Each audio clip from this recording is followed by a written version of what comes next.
দিলি তো এইভাবে একটা নিরহ ছেলে জীবন নষ্ট করে। হ্যাঁ দিলাম, কিন্তু বিশ্বাস কর এটা আমি চাইনি। আমি চেয়েছিলাম আরো কাছে পেতে, কিন্তু হয়ে গেল তার বিপরীত। আমি অন্যায় করেছি, এই অন্যায়ের কোনো ক্ষমা নেই। একটা কথা ভেবে রাখিস, যেভাবেই হোক ওকে আমার করবই। সেটা কিভাবে? মাই বললে সব বুঝতে পারবি। কি রে, কি হয়েছে তোর? কিছু না আব্বা। কিছু না বললেই হলো? বললাম তো কিছু না। ঠিক আছে, ছোটবেলায় তোর মা মারা গেছে, সেই ছোট্ট থেকে আমি তোকে কোলে পিঠে করে মানুষ করেছি। কোনোদিন আমি তোকে তোর মায়ের অভাব বুঝতে দিইনি। আমি মনে করেছি আমি তোর আব্বা, আমি তোর মা। আর যদি তোর মনের কথা না বলিস তাহলে কি করে বুঝবো? যদি তোর মা বেঁচে থাকতো তাহলে তো তুই নিশ্চয়ই বলতিস। আব্বা মানে হ্যাঁ বল। আমাদের কলেজে শাইনকে আমি মিথ্যা দুর্নাম দিয়ে বার করে দিয়েছি। এটা তুই কেন করেছিস মা?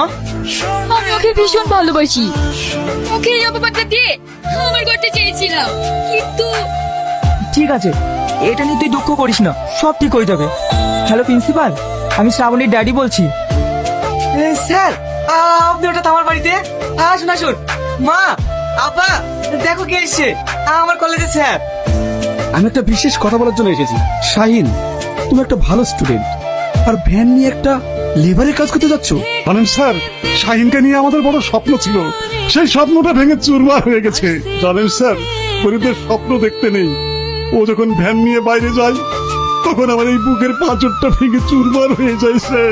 এটা আমরা চাই না, কিন্তু আমরা যে গরিব, শাহিনকে যে অন্য কলেজে অ্যাডমিশন করাবো তার অর্থ আমাদের নেই।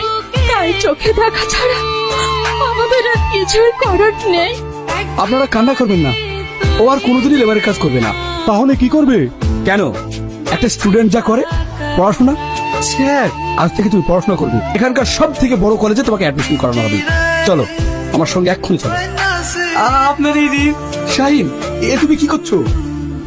যাও, ড্রেসটা চেঞ্জ করে এসো, আমি বসছি।